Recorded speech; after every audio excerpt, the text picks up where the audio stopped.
Hello. Hello and welcome, everyone. So nice to have you this evening for the MASC Division 5 um, event that we are holding. We have uh, some exciting topics, if you can call it exciting. They're uh, definitely of interest to all of us, and I'm so pleased to be bringing this to you. I want to take a moment to first acknowledge some many colleagues in here. If I don't get to all of you, I apologize, but I want to acknowledge the executive of ASC, Glenn Butcher is here. Um, I have many board colleagues. Michelle Bowden Hettinger is here, who is the Secretary Treasurer.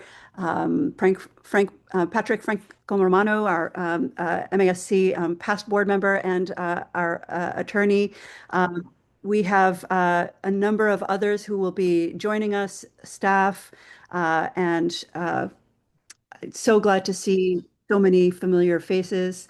I want to also thank collaborators, Bridget Garabedian of Division 1, Laura Often of Division 4, Carrie Green of Division 6, and Kathy Lewis of Division 7, who all recognize the importance of these two topics and collaborated in bringing this to you. So many of you from across the state, if you don't know, Division 5 is Western Massachusetts, Pioneer Valley.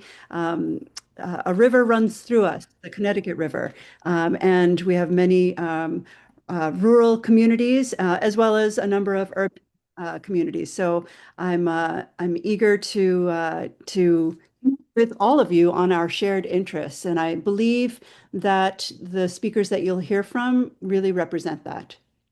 So in our first segment, we're going to be talking about rural school funding and fiscal parity. And I want to make clear that the fiscal and academic health of our schools is a top priority for all of us. And many of our communities, particularly the rural ones, have an issue of declining enrollment and hold harmless status. And it's created this scenario where simply covering fixed expenses is a struggle. A special commission previously identified a 60 million funding gap required to achieve parity with all those other schools across the state. And while we appreciate the ongoing dialogue with the state, the reality is that this remains largely unaddressed. And to provide a deeper look into this, the recommendations, as well as the path forward, I'm pleased to introduce the co-chairs of the MASC Rural Schools Committee, Jessica Corwin, who is an educator and an evangelist for rural schools, and Martha Thurber, a longstanding advocate who ensures that the unique needs of our rural communities remain at the forefront of the conversation at Beacon Hill. And as they get started, I'd like you to reflect on a rural community that means something to you. Perhaps it's your hometown. Perhaps it's where you summer. Maybe it's the town uh, next door, and their fiscal health has a ripple effect on the surrounding towns and your own town. And so I want you to think about that as they speak and jot something down in the chat to tell us a little bit about the rural community that means something to you. And with that, I'm going to pass it to Jessica Corwin and Martha Thurber to tell us a little bit more about the rural schools issue. Thanks very much, Humira, and thank you for having us this evening to present on rural schools. As Humira noted, I'm Martha Thurber. I'm the co-chair of the MASC Rural Schools Committee, and I'm chair of the Mohawk Trail School Committee when we are in northwestern Franklin County, 250 square miles with 8 very small towns and 750 students pre-K to 12. Jessica is the chair of the Sunderland School Committee in the Pioneer Valley and is also on the Frontier Regional School Committee. So she's got two hats to wear. You can see on your screen that the rural districts that we have represented in the in the MASC Rural Schools Committee are throughout Eastern and Central Mass, as well as some places on the Cape. We have 24 members across these districts. We've been told that we are MASC's most active committee, and the reason for that is because many of our districts are literally fighting for their lives. About 85% of Mass school districts are in hold harmless in FY 27. Many rural districts have been there for more than 20 years. In my district, the average increase we have received over the past 20 years from Chapter 70 is 0.23% per year. And so particularly as we look over conditions that have occurred for many of us this year, we find that a lot of our our rural districts are entering into what we call the death spiral.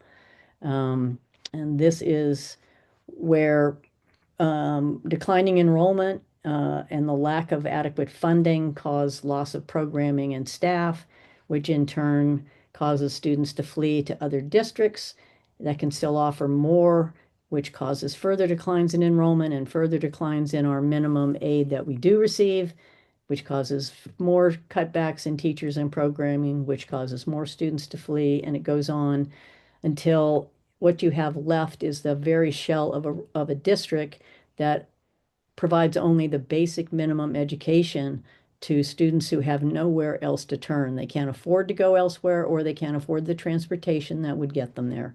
So that's kind of where we are, and it's very, very concerning to us. So one fundamental thing you should understand about rural schools is that we're not able to benefit from the same efficiencies of scale as larger districts. If you're going to have a public school, you need to hire a superintendent and a business manager and a director of special education and a principal and a school custodian and a secretary and a nurse, whether your school serves 100 students or 1,000 students. So we have all of these fixed costs that don't go down when our enrollment declines. We can't get more students from other places. The Rural Schools Commission, which filed their report in 2022, found that 1,300 students in a district was a reasonable over-under number. Compared to districts with 1,300 or more students, small districts, on average, have to spend about 17% more per student to provide a basic education. And if it's a regional school district, a small regional school district, as many of us are, it's an additional 23% per student, and we can't get it any lower. And Chapter 70 does not account for that difference. As Martha mentioned, we have been in severe enrollment decline for a long time. This chart comes from the Rural Schools Report. You can see that Massachusetts is in red here in the middle. Between 2010 and 2019, Massachusetts K-12 enrollment went down about 3.8%. The three most rural counties, Barnstable, Berkshire, and Franklin, went down between 15 and 21%.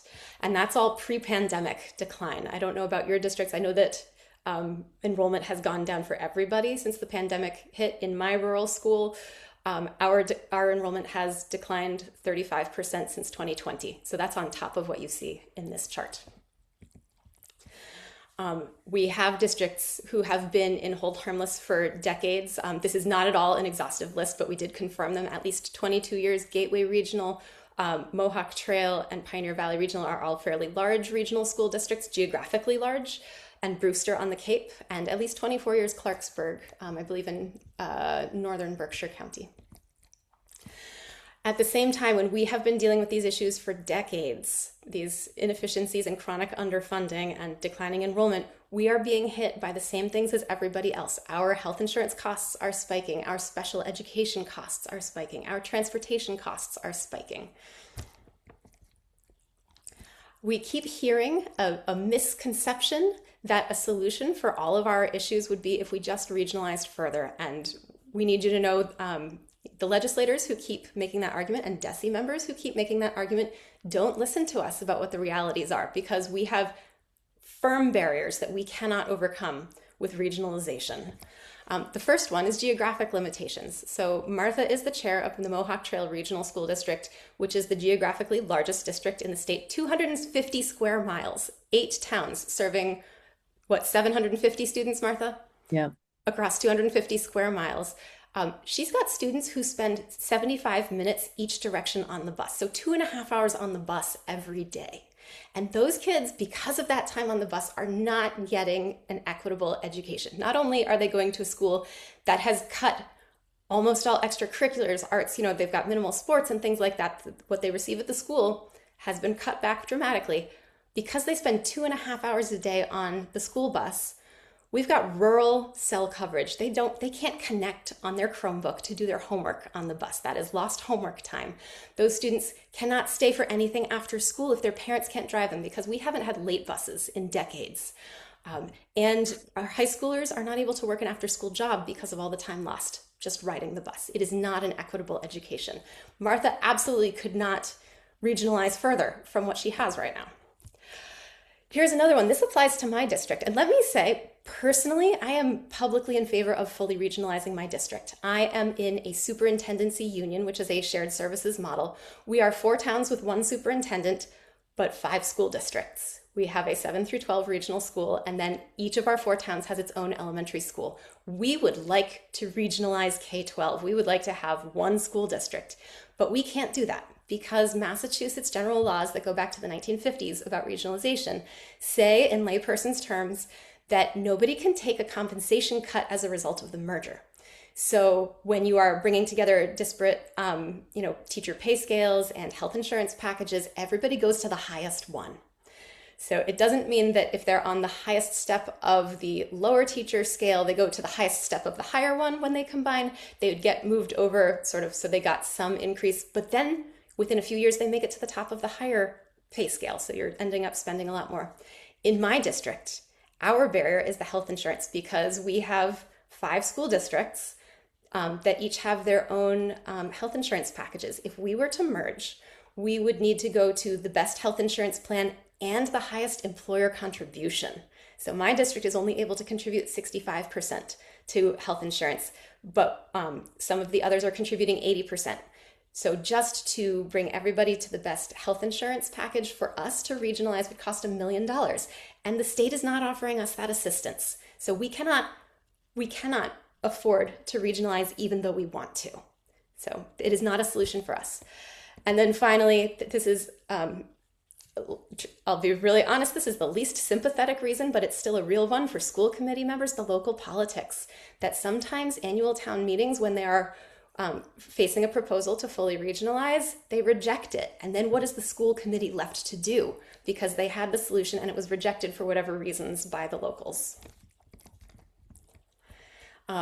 As part of our efforts, so we have been lobbying for years. We have been doing letter campaigns and phone campaigns, and we have been testifying and meeting with legislators and passing resolutions. MASC passed our own resolution in support of rural schools a few years ago.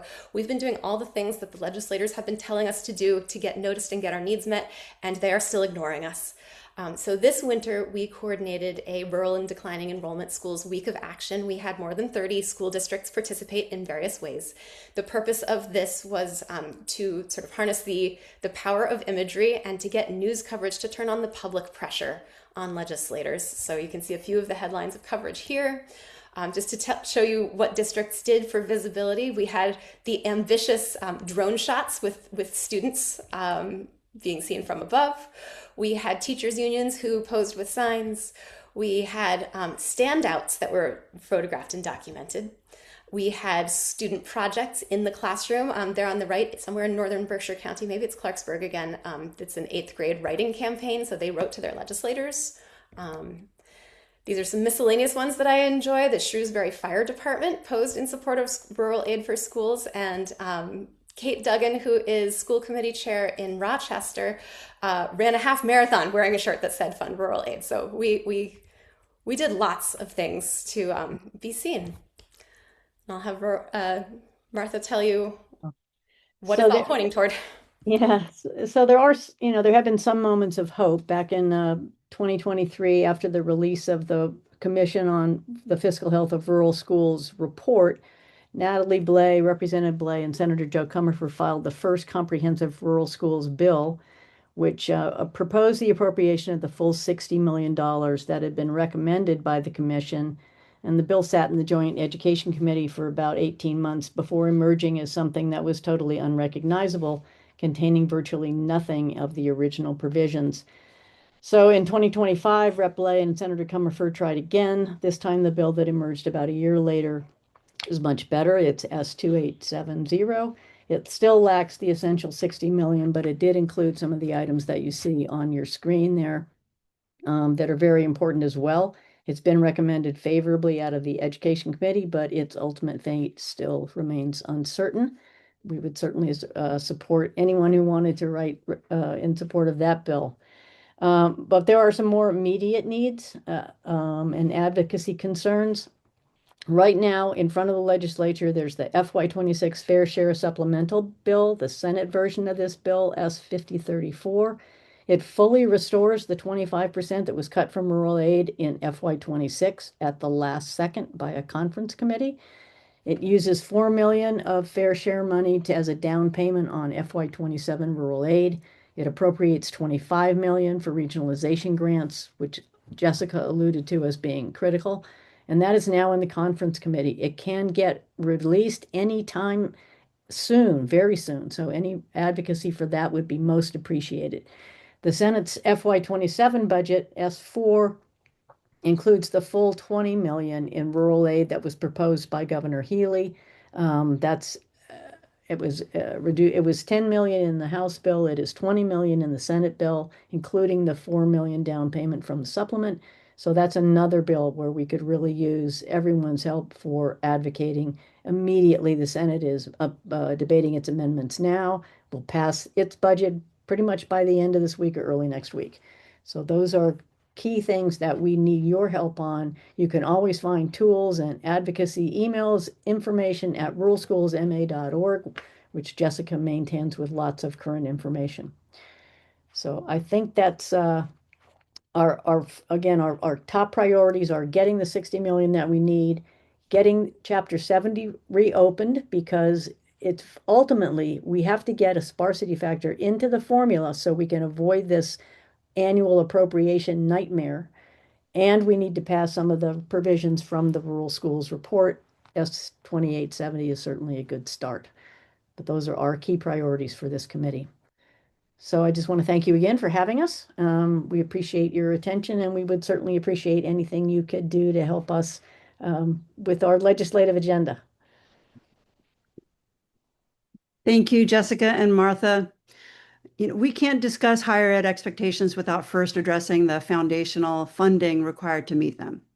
And as the MASC Board of Directors has noted, we support efforts to create meaningful pathways for students, but these must be accompanied by adequate and sustainable state funding. We can't bridge this access gap where over a quarter of our students currently do not meet math score requirements without the state first ensuring each district has the necessary staffing and resources. And so this brings us to the proposed changes to the Massachusetts graduation standard. MASC supports the vision of preparing students as problem solvers and effective communicators, but we believe these skills are best demonstrated through authentic student work, such as portfolios and capstones, rather than standardized end-of-course tests. To walk us through MASC's positions on these mandates, including our concerns regarding student privacy and financial aid applications and the need for guaranteed fundings for initiatives like MyCap, is Jason Frazier, teacher, school committee member, and immediate past president of the MASC. Jason is a leading voice in education policy, known for his ability to translate complex state reports and works of committees into actionable strategies for our local school committees. Welcome, Jason. Thank you so much for that introduction. I'm honored to be here this evening and a little bit intimidated, I need to be honest with you. The work of the Graduation Council has been all-consuming for me over the past several months. We've actually been working on this at this point for 15 months, since our first meeting to our most recent meeting just last week.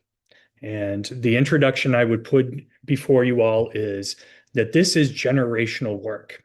It's not every year, every decade even, that a state gets to reflect upon what it wants It's graduates capable of doing, capable of achieving the skill sets we want them walking out of our hallowed halls with by the time we graduate them, whether they join upper education, technical schools, go into the trades, the military, or find some other gainful employment. We want to make sure that there's equity across the state. And again, the zip code comes into play here. Rurals, urbans, and suburbans. We want to make sure a diploma from any of our school districts across Massachusetts carry weight and meaning. And we don't want children graduating from our schools who can't read, who can't do basic algebra. We want to make sure they have the tools to really move into the future, even if they don't know what they want to be when they leave at 18 or 19 or 22. Here's the issue, though, and Humira, I think you highlighted it very well. We're talking about the issues facing rural schools, and I think that we would all admit that Massachusetts public schools and municipalities right now are in a major fiscal crisis, dealing with the outrageous inflationary pressures that we've seen, the drop-off in federal and state funding to backstop some of those pressures we're seeing. The graduation council's work, one of the issues we're seeing with it, it could end up becoming an incredible tax levy time bomb if we do not handle this correctly. As you'll see in my presentation tonight, groundbreaking work, some of it, if money wasn't an issue, if staffing wasn't an issue, if timing wasn't an issue, really innovative ideas. This could be Ed Reform 3.0. But there's some cautionary tales here. We need to be wary of poison pills. We need to be very careful about phrases inserted into legislation. So I'm glad you're here with us this evening, so I can kind of walk you through this process and how we've gotten to where we are today. So as you all know, with the MCAS being eliminated, there was a vacuum. Graduation requirements were put back onto the local high schools to make those determinations. The legislature was discussing what to do, and Governor Healy kind of beat everybody to the punch with an executive order to form the statewide graduation council. And it's virtually a who's who of people in Massachusetts, whether it's from higher education, from the legislature itself, from the business community. We had school committee members represented. There were students involved. The labor unions were there, and the superintendents were there as well. So you would think with this brain power working together, we would be able to achieve quite a bit moving forward. What does it mean to be a graduate from a school in Massachusetts? And in the beginning, that's exactly what it was. Was extremely pleased when we came out with the vision of a Massachusetts graduate. Felt it was extremely forward-leaning. It felt like we were acknowledging the whole child and not just boiling things down to a couple test dates where kids could flourish or kids might fall down, and that would be held against them as a requirement for graduation. I was feeling really good. And this was in the fall of 2025 when we first put this out. And we had some meetings where we were starting to talk about assessments, and we were talking about capstones, and we were talking about portfolio work, and had some amazing presentations where people already doing these things in Massachusetts and utilizing these tools came in and presented to us as how we could potentially even use these as federal accountability tools and walk away from standardized high stakes testing. Unfortunately, at the end of that meeting, when we were doing the summary and the commissioner and the secretary had the bully pulpit, they threw in that word, end of course assessment, and then clapped and said everybody on their way. So we had just really moved in a very progressive direction, looking at whole child learning, looking at some of those soft skills that we know standardized tests don't draw on and don't train kids in. And this new idea of an end of course assessment came out. I wanted to let you know that I advocated on behalf of the members of MASC immediately, according to proper channels. I sent emails, I asked questions, and I got no response that gave me any clarity on what end of course assessments were going to be and how they were going to be used against students in their graduation rates in Massachusetts. So eventually I did publish this piece early winter of 2025, right before the holiday season, bringing into all of your understanding what end of course assessments were and that they were being discussed as a potential new type of high stakes testing. The definition was state created, state administered, state graded assessments that would be given to students in a variety of curriculum areas.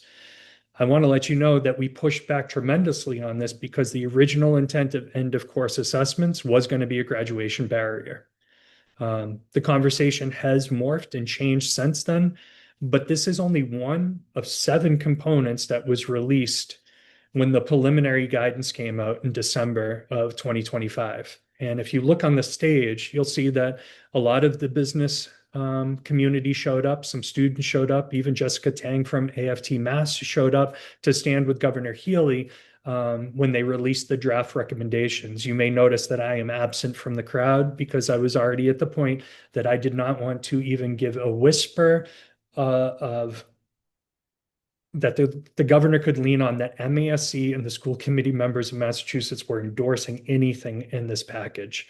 I had grave concerns, and I wasn't alone. I kept bringing this information back to the MASC board of directors. I kept making reports at my local school committee about things that were being discussed in the graduation council.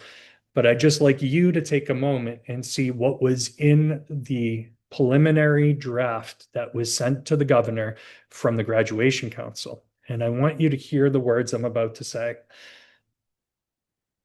Commissioner Martinez and Secretary Tutwiler said to us, "You are here in advisory capacity only. There's only 2 votes. There's only 2 authors of what comes out of this commission, and we are they." So while I'm on the graduation council, while I am representing all of you on school committees, I want to let you know that just because they come out with this package does not mean we, MASC, nor I endorse this. So they were looking around trying to create a framework of coursework that could be common amongst all schools in Massachusetts.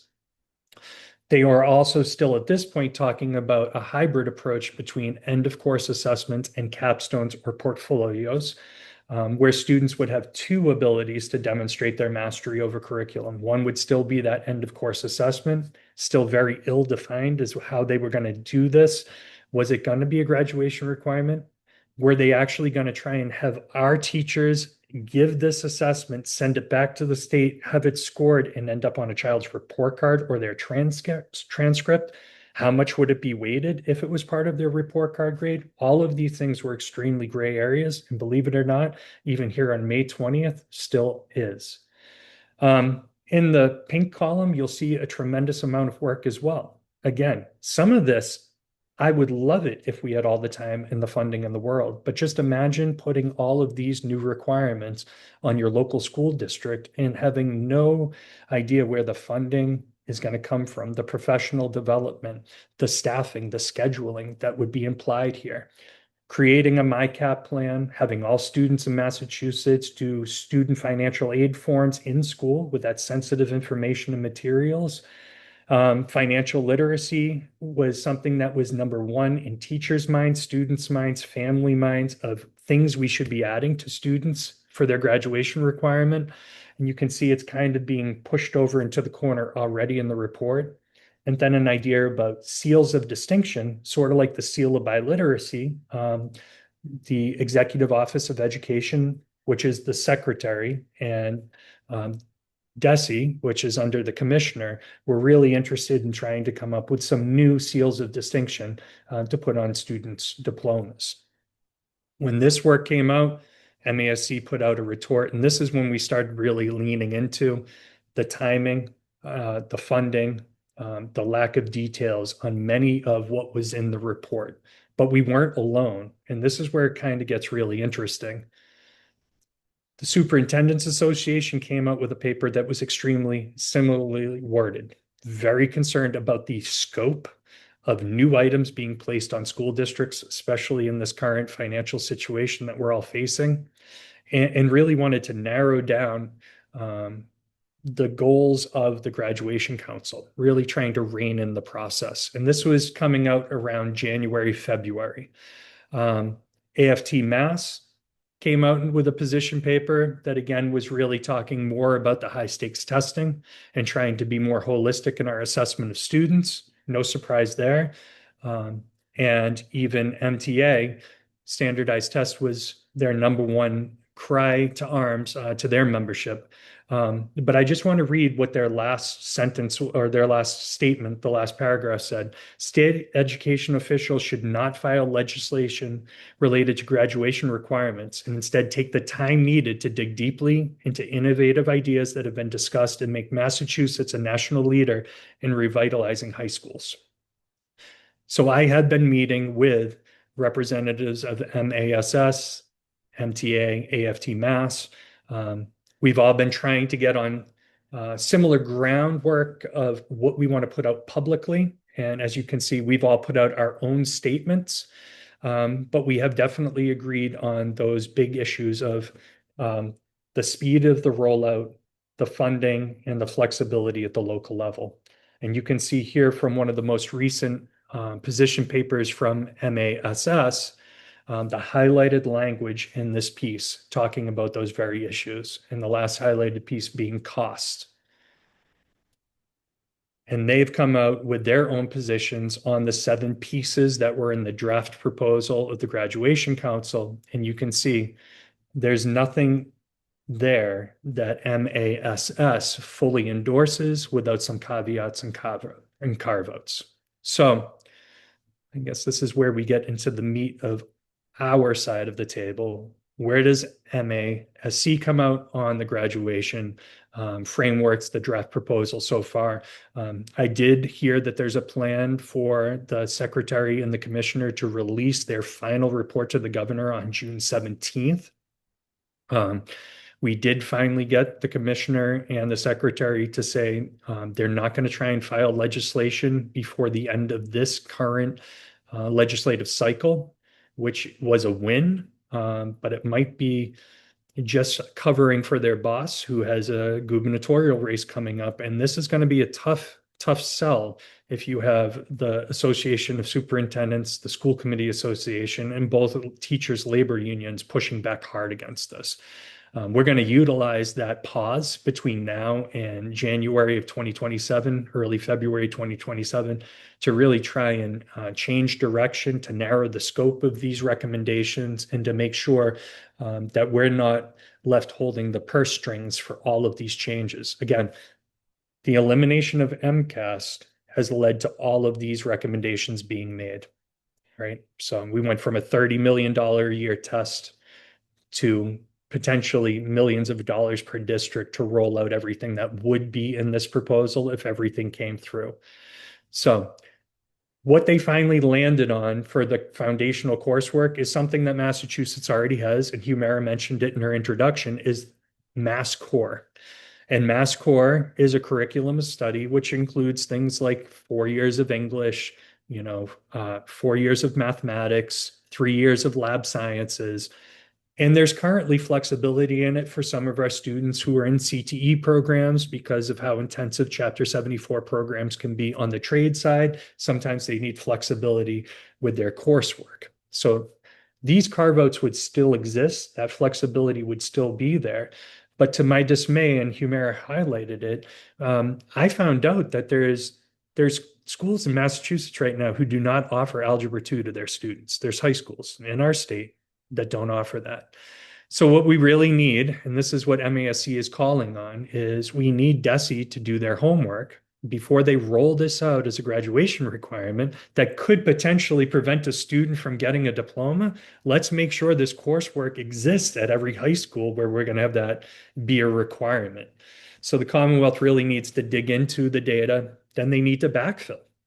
And that's going to take time and it's going to take resources. And when I say resources, for a high school, I mean scheduling, I mean professional development. It could potentially mean hiring people with different licensure. So it's going to also cost us some money. So before this really gets implemented as something that every single student has to graduate with Mass Core curriculum, which, by the way, would be awesome because it would instantly mean that they were qualified to apply to any of our state colleges and universities. We have to make sure that those resources are there locally, and we help the districts that don't currently have the ability to hold up Mass Core get the support they need. Think of some of the small rural high schools across Massachusetts who are desperately trying to meet the needs of all their students. Will they be able to meet Mass Core on day one, or will this take longer and more funding for them? So the end of course assessments, this is literally the language from the state. It's still this nebulous.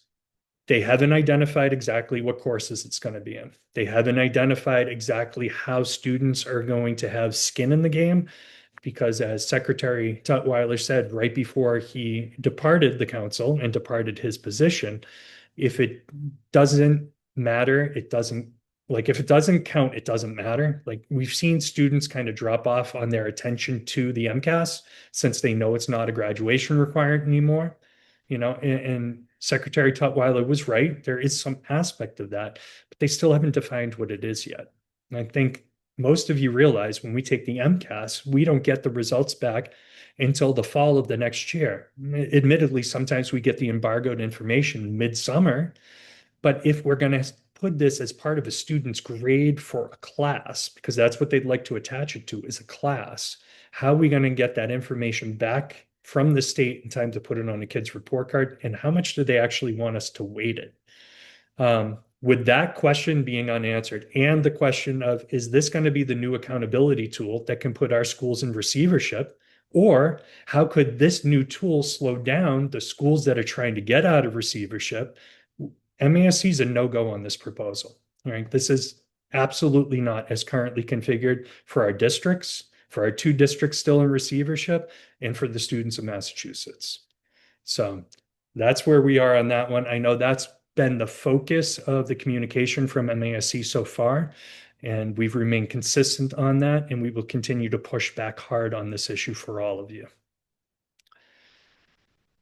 Now, when we're looking at culminating experiences, they really backed off this in the last few months, and they just wanted to add it to MyCap, which I'll get into in a minute. It's basically a career and education plan that students take with them from 6th through 12th grade or 9th through 12th grade. They now want to just embed this into MyCap, which was really unfortunate. Seeing capstones delivered to us, the council members, and how they can be used for students to demonstrate mastery in a variety of authentic, real-world ways was inspiring. And finding out how we could actually use these for state and federal accountability measures was enlightening. I had no idea. They've been backburnered by the state, and we're really trying to bring this back to the forefront because this aligns much, much more holistically with that vision of a Massachusetts graduate we talked about. Those soft skills that we're trying to develop, the teamwork, the leadership, the collaboration, can be really drilled down to, especially in capstone projects. And we as Massachusetts have great experience with capstone projects when you look at the civics projects done both in middle school and high school right here in Massachusetts. We could allow the state to create the rubric, give us some guidance, and we can implement it locally, create it locally. But again, this is a capacity issue. If we're going to be really changing the paradigm of how we do testing and we bring it into not a 2 days of sitting in a room for 3 hours and answering multiple choice tests and open response tests, and we're going to do a project that's meaningful, that students can bring forth with them into their careers and their lives beyond high school, this will take funding from the state as well. And here's the MyCap. And this is one of the items where my heart says, I wish we could do this for every student in Massachusetts. And there's many districts that do. And the districts that do it the best are actually our Chapter 74 vocational schools. They sit their kids down. They make sure their kids have a plan. They dial in with them. What's your goals for life? What's your goals for being here? And they work with them all throughout freshman year, all throughout sophomore year, keep refining, retooling their plans.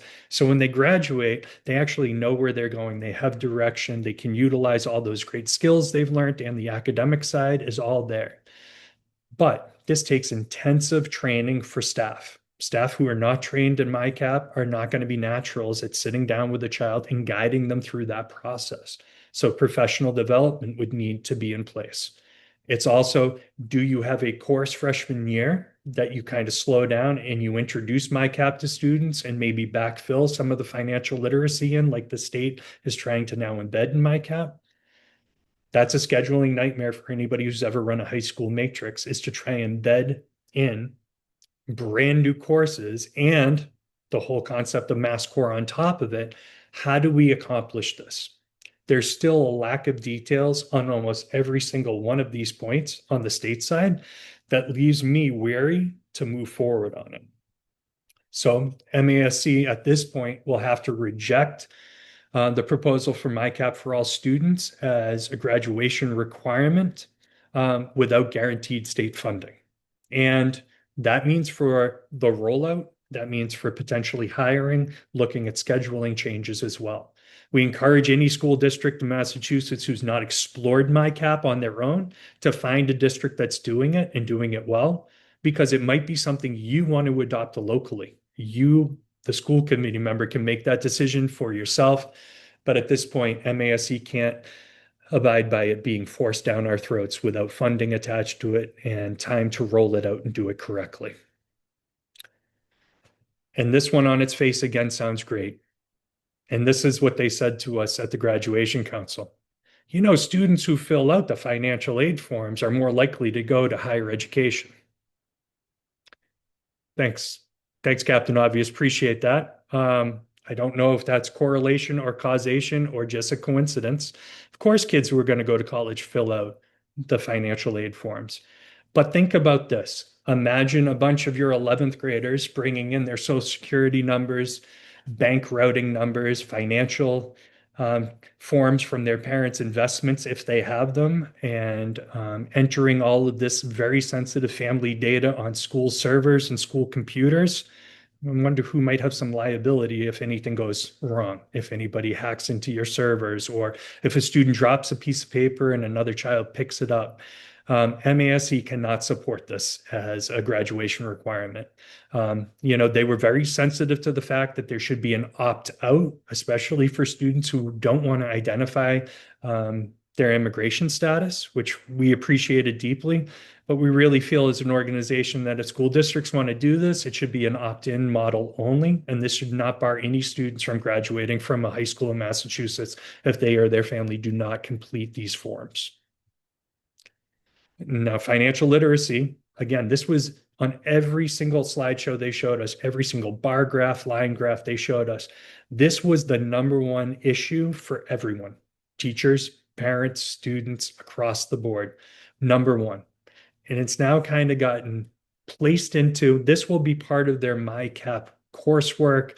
They can do a little project on it to show that they've had some exposure to financial literacy. Well, if any of you have been to some of our delegate assemblies in recent years, we've passed several resolutions on financial literacy as an organization. MASC deeply believes that every student should graduate from high school with knowledge of credit cards and loans and taxes and debt. But we want to retain that flexibility for the school districts who've already adopted this and either embedded them in courses or made standalone courses to continue doing it the way that works best at the local level for them. So instead of having a one-size-fits-all mandate from the state, we want to just make sure, as you can see in this slide, that we're indicating we want to remain flexible to allow different districts to handle this in a different way. And the seals of distinction, MASC supports this. Let's find as many ways that we can call out the achievements of students who've gone above and beyond in different areas. You know, we're looking here at the seal of biliteracy as the model to move forward.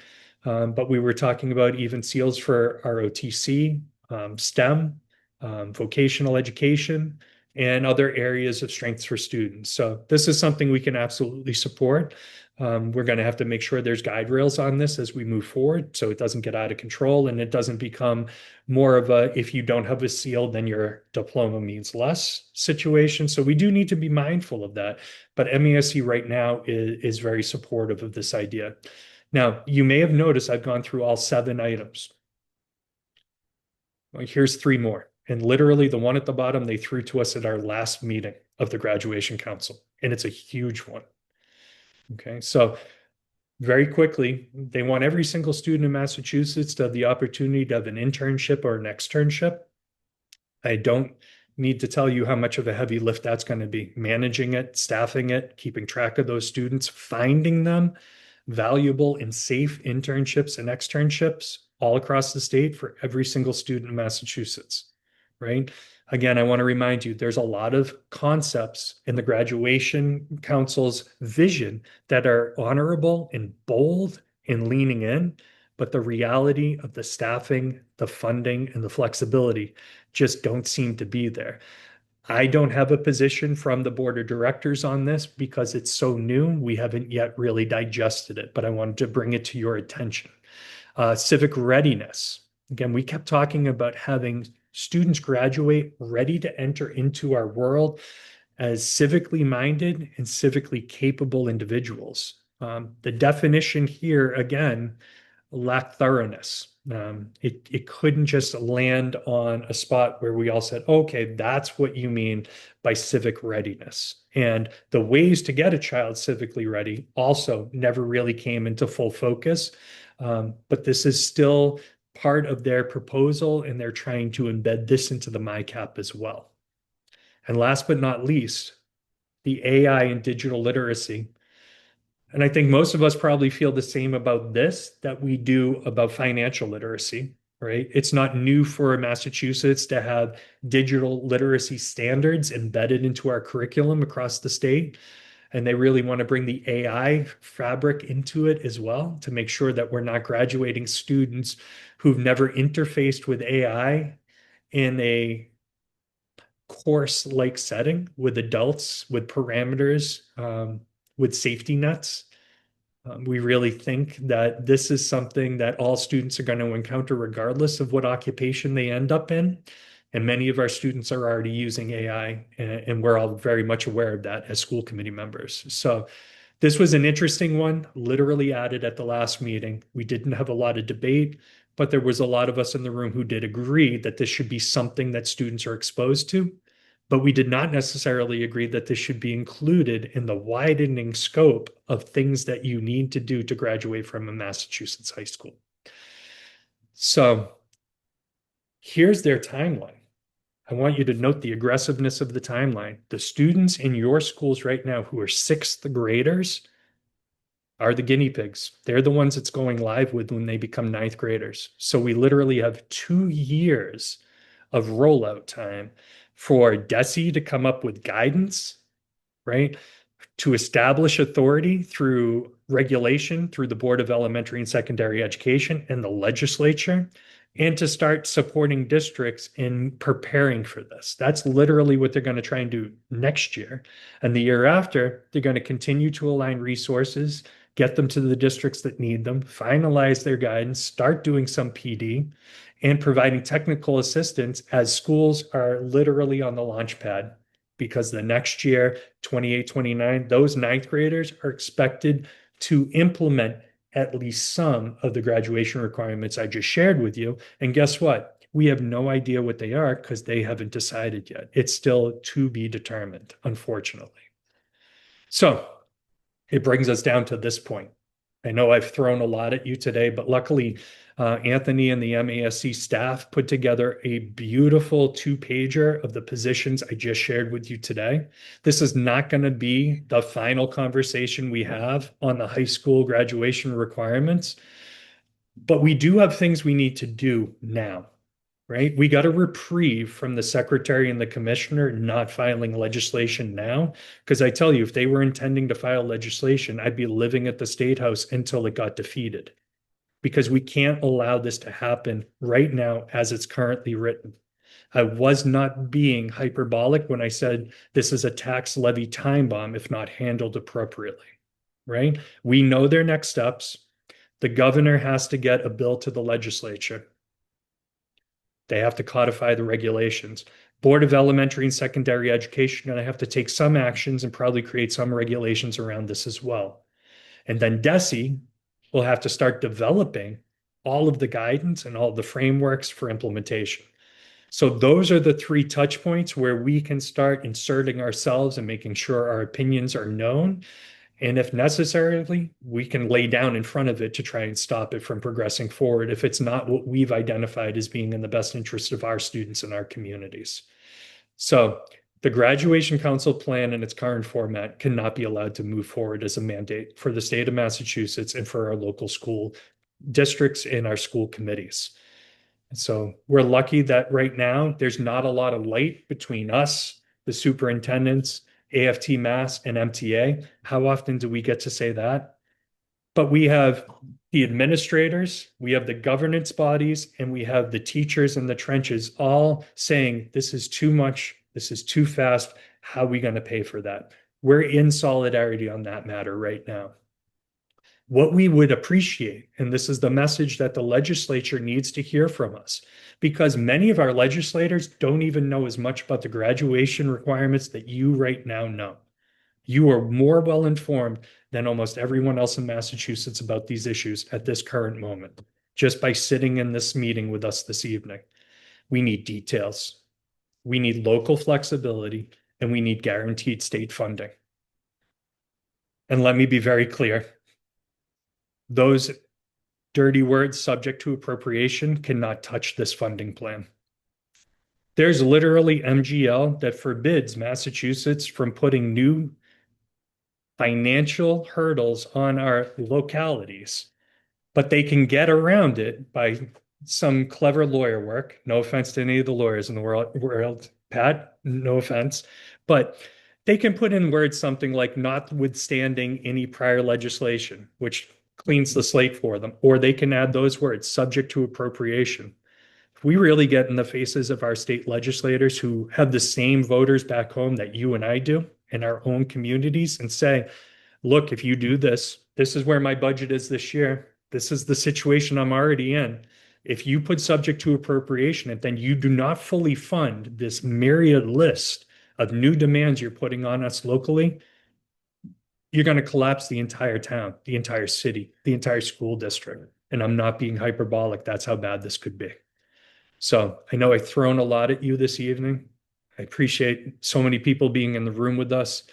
I'm happy to take some questions. I've been living in this for 15 months, so I know I may have glazed over some things you want to get into, or I might have gone too deep on issues that you weren't that interested in. Now it's your chance to maybe ask some pointed questions. Humira, if you want to be MC, I'd be happy to take questions. Thank you, Jason. Really appreciate your remarks. And I'm sure I speak for everyone on this call that says this is eye-opening and so important. Thank you for staying on top of this all throughout and keeping us posted, and also just continuing to fight for our schools. There is a question from Hemla Millman. The question is, DESE stats show 82% of districts are already offering Mass Core. So would it be solely an issue of funding and resources for those districts that are not already doing Mass Core? So that's a great question. And unfortunately, DESE has admitted that its number is not necessarily something we can rely on. There's been independent audits from other firms, third-party firms that DESE is actually coordinated with that shows it's slightly higher. But regardless, we know that there are school districts in Massachusetts that don't currently have the capacity to roll out Mass Core. It's not a heavy lift. It's not something that MASC, again, is against. We just want to make sure those school districts that don't have the capacity right now do get the resources they need and the timing to roll it out.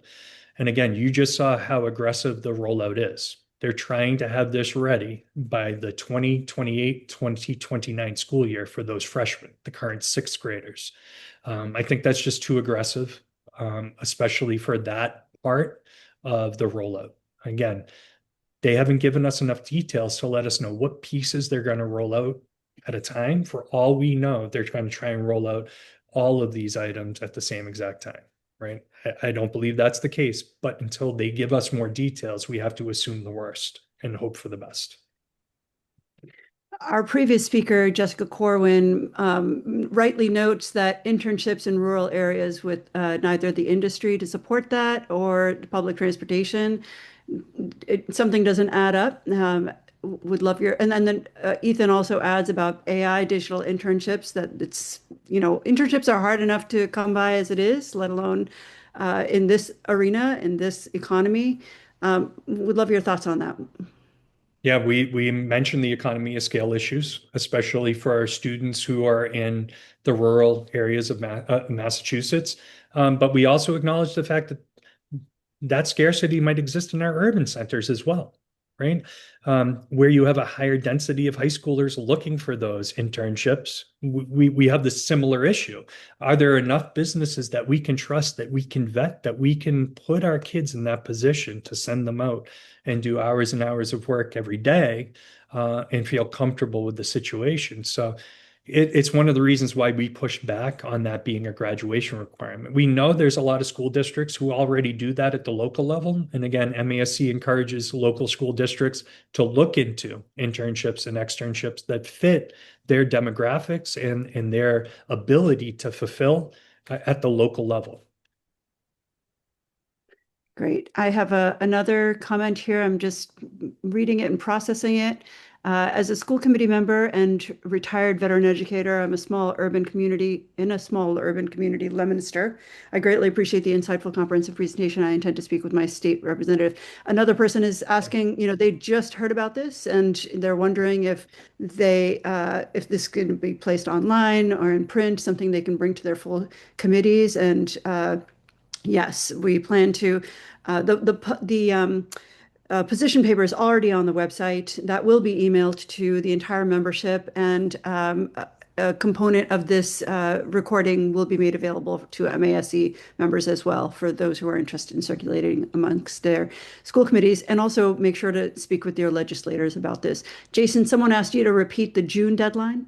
So this is just what I'm hearing through the rumor mill. So this is unsubstantiated, but they did want to roll out the final report to the governor sometime in June.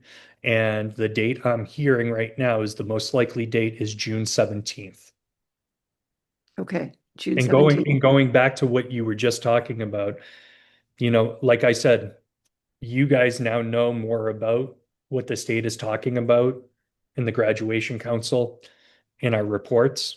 When I first came out with the information about the end of course assessments, I actually got personal blowback from the Secretary and Commissioner of Education. They thought I was being disingenuous and dishonest by putting out my concerns to my membership, the elected and appointed school committee members of Massachusetts. That was not an embargoed report that I sent out to the membership. That was a freely published piece that I just sent out. Meanwhile, a reporter read my post to you all, and then he called Secretary Tutwiler and said, "Are these closed meetings?" And that forced the Secretary and Commissioner to say, "No, they're actually open meetings." So we've had meetings lasting over 60 hours in scope over the 15 months, and they've all been public meetings. But how much of this has hit the press? How many people know how deep the state is currently going to really try and take over? When I said this could be Ed Reform 3.0, this is what I'm talking about. All of these new state mandates that they're forcing on local school districts without concern about capacity and without any funding tool being identified at all. They literally told us at the last meeting, can you stop talking about the what ifs and just look at the goal? Can you all admit this is a noble goal? And even at that point, I had to say no, because I don't agree with everything up there. A lot of it is awesome. I'd love to see every single student have access to this, but we can't look at this in a bubble. This is called reality, and we're facing some very, very harsh realities in many of our school districts. I know many of you had to lay off teachers this year. I had to lay off teachers myself, and yet they want to send no extra funds to us, but all these extra mandates to us. We need to be vigilant. The reader that's coming out, the position paper, the 2-pager, study it, read it, look it over. We will have more info sessions like this where you can come back with your questions that you've developed and you've had some time to think about and ponder. But we do need to move over the summer and into the fall before they file legislation. Once they file legislation, this is going to become a fist fight, right? Because if it's like it looks right now, we're going to go to the State House and we're going to make a racket and we're going to be very public about it. As is, This is the first salvo in the realm of PR, putting it out there to the public, doing some op-eds, potentially sending out some pressers as well to make sure that our constituents are well informed about what's happening here tonight. Please feel free to share the Facebook post from MASC's Facebook page that put out the white paper today on our positions on the graduation council. Reach out to your networks, your supporters in town and in your city, and let them know what's happening so we can have a united front to push back against this. Thank you, Jason. Appreciate your comments. So as we conclude today's session, a clear and urgent theme has emerged. We can't separate the realities of our academic aspirations from the practical fiscal realities of our schools. And so if we're discussing a 60 million gap for rural schools, and then this on top of it, this graduation framework for all of us, it's just it's not something that is tenable. Our goal is shared across the Commonwealth. We want the best for our high school students. These are definitely bold ideas, and they deserve thoughtful and intentional planning and funding. And we want to be, effective about it.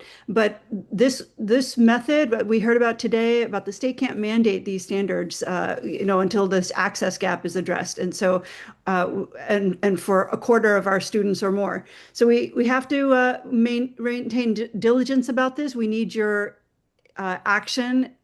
We definitely need you to be talking to your school committee members and your legislators. And I want you to join me in one final thank you to our speakers, Jessica Corwin, Martha Thurber, and Jason Frazier, and for your leadership and also for your time tonight. Thank you so much. Have a good night.